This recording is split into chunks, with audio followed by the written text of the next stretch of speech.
Hello everyone, how's it going? And welcome to the patch notes for Wild Rift patch 5.3c. We got a new champion this patch, we got 2 reworks, and we have a bunch of changes to some champions that have been strong for quite some time. So in terms of the events, we have just the winter events coming around. I'm also pretty sure we have a new Nami skin coming out. I've seen quite a lot online and some new winter skins, which are pretty cool. Victor's trivia, this is the new champion. For some reason, it doesn't actually say that Victor is coming out, but Victor is coming out on December the 12th, which is in 2 weeks time, I believe, or be 1 week's time when this video comes out. So it'll be 1 week's time when Victor is going to be released, which I think is, he's going to be so cool. I mean, he's a mid lane mage. He has so many cool abilities. I mean, if you watched Arcane, you kind of know what Victor is all about anyway. And if you've seen him from PC League of Legends, super excited for Victor to come out. Wild Rift Spring, this is going to be the Elderwood Xayah skin, which, as you know, is a Xayah fan and as a Xayah main, this is going to be pretty exciting for me to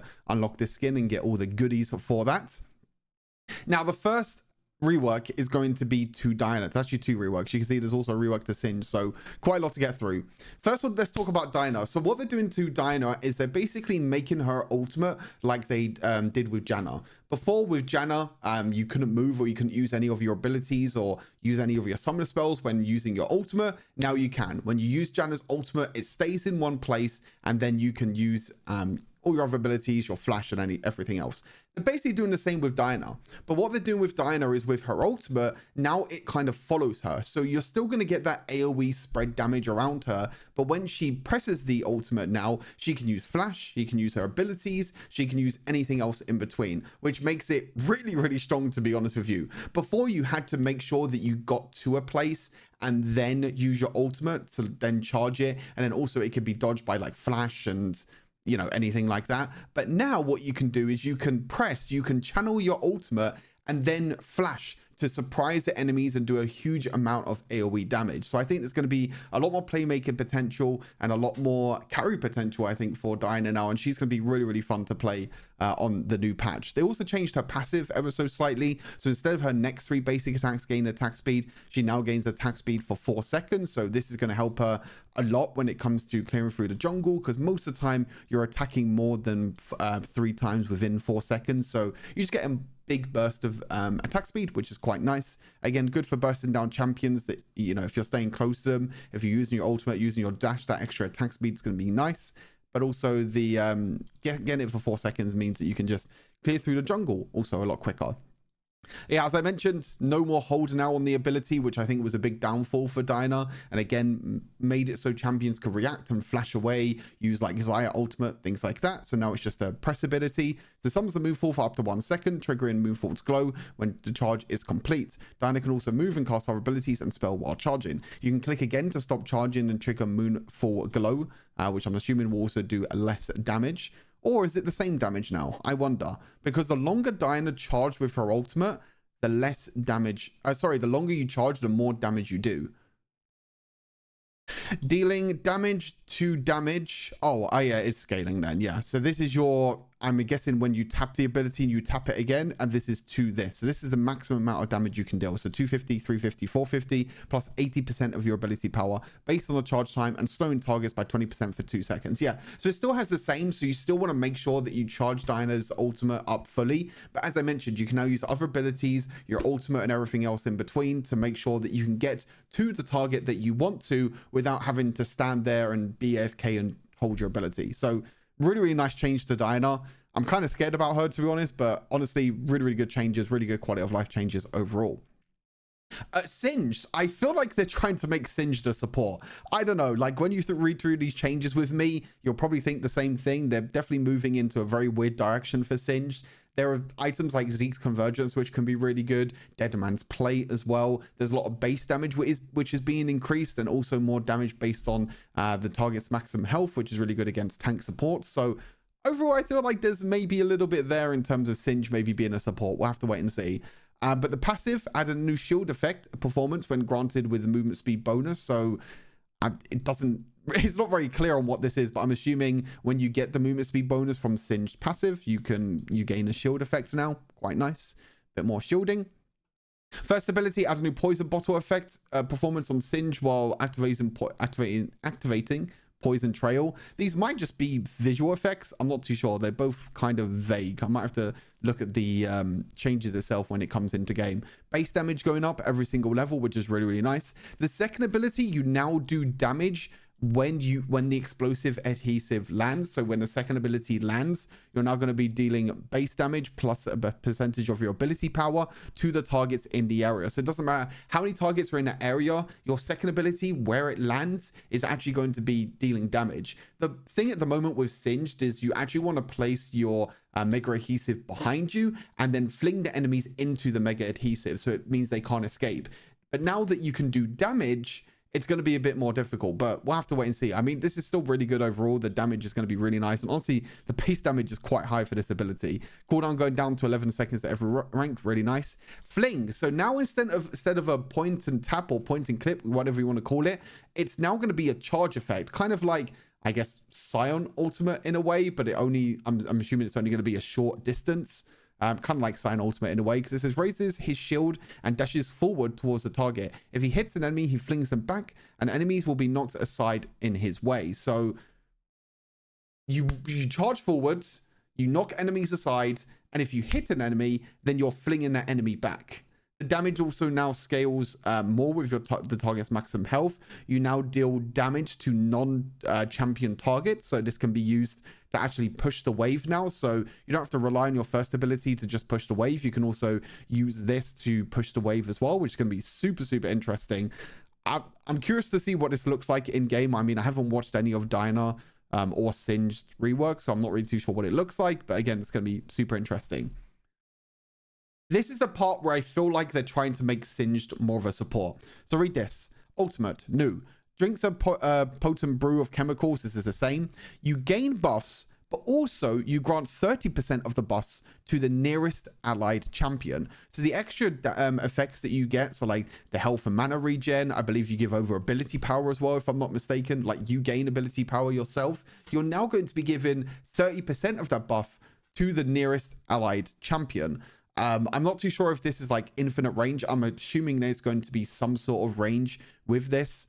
I don't think Singe gives any sort of attack speed or attack damage or anything like that. I'm trying to remember Singe's ultimate, like what stats actually gives you. I think it's health, armor, magic resist, and ability power, I think. But even overall, I mean, giving ability power to an AD carry is not that great, but giving more defensive stats to your AD carry is quite nice in my opinion.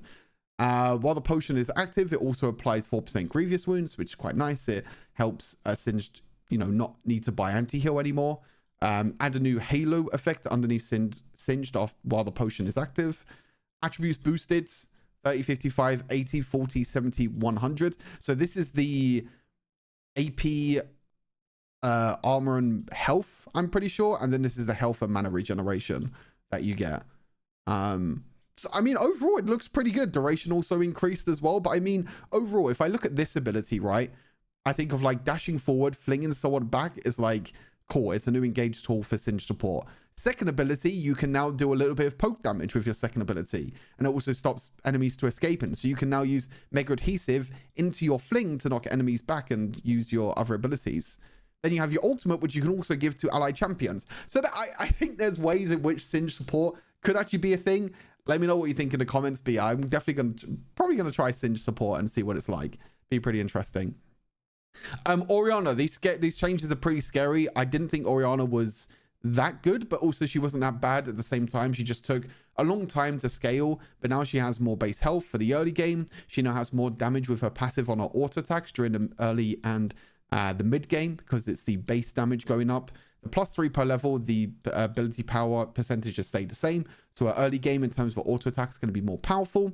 First ability, the mana consumption has gone down. Also, the base damage has gone up. This is normally the ability max first. So you're going to be benefiting from the 15 base damage. Also, it doesn't use as much mana anymore, which is really, really nice. So you can actually keep using your ability and keep spamming it over and over again. This might actually mean that you don't need to build the Archangel plus Ludens. You can maybe go Archangel into full damage, or maybe Ludens into full damage, because you're not actually using as much mana. I still think you need at least one mana item, but maybe you can just build one mana item now instead of buying two. Then the ultimate, the base damage going up by 50, 75, and 100, and then plus 10% ability power as well. So your shockwave now is going to be doing a hell of a lot of damage. Again, Orianna, pretty scary. I think she's going to be in a really decent spot after this patch. Maokai has been strong for quite some time. I don't think that anyone's going to be really surprised about that. Health regeneration, the maximum health regeneration, sorry, percentage of this yourself of your maximum health, that is going down. So it's going from 4% to 10%, 4% to 12%, sorry, to now 4% to 10% of your maximum health. So less health regeneration on your passive. The first ability is going to be scaling less again with the target maximum health. It's going to be a little bit more during level 1, but that doesn't really mean too much. But it's going down to 5%, 4% from 5%. And then Twist Advance, your second ability is also going up by 1 second every single rank. I still think Maokai is going to be really strong. I still think his ultimate is probably one of the best ultimates in the game with just engage tools. Twisted Advance being on a 1 second less, more cooldown doesn't really mean too much. Yes, you won't get as much healing. Yes, you won't get as much damage, but Maokai's not really there for damage. It's more for the tankiness, the crowd control, and everything in between. That's why Maokai support is really, really strong right now instead of playing someone like Maokai top lane, for example. But health regeneration is definitely going to probably affect, you know, Maokai bot lane, because especially against like poke champions, you're going to be regenerating less health. Mordekaiser, again, another champion that has been really strong. I think this might hurt Mordekaiser quite a lot. The base health, especially in the early game, is going to affect Mordekaiser quite a bit. The passive, the bonus auto attack damage, is going down by 10% ability power. The third ability base damage also going down by 10 every single rank, and the cooldown of your ultimate is going up in the early game but staying the same during the later stages of the game. The big thing here is the base health going down. I mean, Mordekaiser's laning phase was already not really that strong, to be honest with you. Like, he was kind of struggling with the damage output. He would just survive because of his second ability shield and his passive and everything else, but now with 30 less health, it could be a little bit scary. And also your auto attacks are not going to be doing as much damage now with your passives. So these two nerfs especially, I think, is going to hurt Mordekaiser quite a bit during the early game.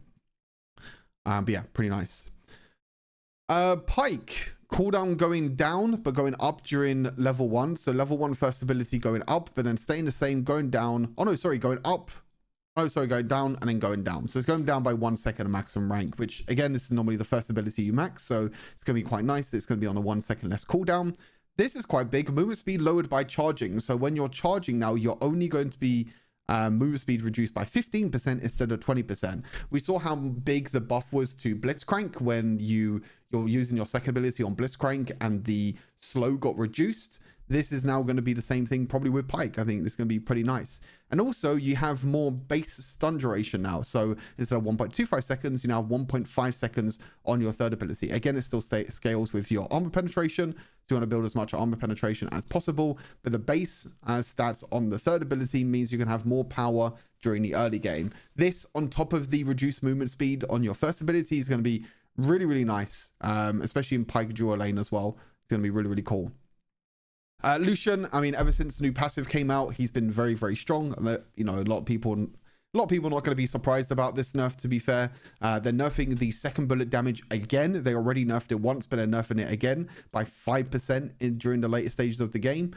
Early game is still pretty much staying the same. It's just when you reach level... Oh, God, I can't remember what level this is. 1, 5... This might be 10. I think this might be level 10 or level 12, somewhere like that. But yeah. Late game Lucian not going to do as much damage anymore, and also the damage on the new passive is also going to scale with less attack damage. So it's gone from 20% down to 10%. And then Pierce and Knight damage has also gone down by 10 at every single rank. I still think Lucian is going to be quite good paired with some supports, especially like Nami, Brom, Nautilus, you know, even Enchanter supports as well. I still think Lucian overall is going to be a great ADC to play. Yes, he's not going to deal as much damage, but I think the defensive stats of, you know, Nami coming in with the healing, Lulu, Milio, anyone like that, you still have the survivability to dash in and do quite a lot of damage. Xin Zhao, this nerf does nothing at all, in my opinion. Burst damage goes down from Xin Zhao. Base damage on the second ability, 10 at every single rank. Bonus damage on second phase, 5% attack damage. This does nothing at all to Xin Zhao. Xin Zhao is still going to be perfectly fine. These nerfs do nothing at all to Xin Zhao. I still think he's going to be one of the strongest, if not the strongest jungler in the game. So yeah, that doesn't really do too much. Talon cooldown on the first ability going up by 1 second every single rank, and the cooldown going up by 10 seconds. I still think Talon's going to be super annoying to deal with, especially with his jumping over the walls, his ultimate becoming invisible, how quickly he can burst down champions. He's probably one of the best assassins in the jungle right now to play. Just super easy to play, and you can just dash in with your ultimate and do a whole bunch of burst damage. Lee Sin health per level is going up, base armor is going up, so it will just help Lee Sin a little bit during the early game. It doesn't really help him in the jungle, and more helps him with the early game, trying to get trying to trade a bit more during the early game. The problem is Lee Sin, right? Lee Sin's an early game champion, but he's been losing early games against champions like Xin Zhao, for example, Talon, and champions like that. So base shield also going up. They're just giving a bit more survivability, so he can maybe actually do something during the early game now, and maybe have a bit more effect during the early stages of the game. So that's quite nice. Malphite. These changes are funny. They're nerfing AP Malphite. You might be thinking, why the hell are they nerfing AP Malphite? I think they're kind of scared that the base damage that you get from your armor, from like building armor, or just the base armor itself, sorry, the bonus stats that you get from your base armor is too much. So they're nerfing the AP, but they're nerfing Tank Malphite. I'm pretty sure they did this before, if I'm not mistaken. They might have done this a few patches ago, but they're doing it again. First ability, damage bonus, ability power gone down. Yay. Armor increase has gone up by 5% every single rank. So more armor you get, happy days. And also, of course, your second ability, your first basic attack on your second ability also scales with armor, which is also going up. The base damage is also going up as well. But you can see that the ability power here is staying the same, but the ability power here is going down. Yeah, this one here, ground slam, is going down. So some ability power nerfs, some are staying the same, but every single armor stat has gone up. Armor up, armor up, armor up, like gone up by 5 to 10% every single time, which is really good. It means you're going to do more damage with your second ability and just be more tanky overall, which is quite cool. I think Malphite's still pretty good. Again, the more armor you build, the stronger he gets, which is pretty nice. Extali Scorpion doing less damage now to towers, and also doing less damage to champions. Cool, I guess. I mean, I don't really play top lane that much, but I know the Scorpion does do quite a lot of damage. I've been watching some pro games, and some pro games they've actually been lane swapping to benefit more from the Extali Scorpion. So they rotate their bot lane up to top lane, and then you'll be able to get the Extali Scorpion and probably get the first tower of the game pretty easily top lane. So they're nerfing that ever so slightly. Hextech ARAM changes. I mean, some stuff with some other stuff. Yeah. Hextech augment adjustments. I don't really care about this. If you want to read it, you can. Champion balance. This is on ARAM. New game mode showdown. This is a new game mode with some items. Chemtech exoskeleton, shimmer, pow and fish bones. This is just all new game mode items. Nothing really too interesting. And that'll be live the 6th of September. So that is everything. As I mentioned, Victor release, Dyna rework, Singed rework, some balance changes as well, especially the buff to Orianna is going to be quite nice to see how she's going to perform. But yeah, I'm quite excited for the 2 reworks. I think Dyna's going to be very strong. Might even be one of the best junglers now. We'll have to see how the new ultimate fares. Singed, I might try as a support. We'll have to see if he works as a support or not. But overall, pretty nice changes. I think they're all really, really nice. And yeah, hopefully you all enjoyed the rundown. Let me know what you think of the patch notes as always, and I'll see you all in the next video. Peace.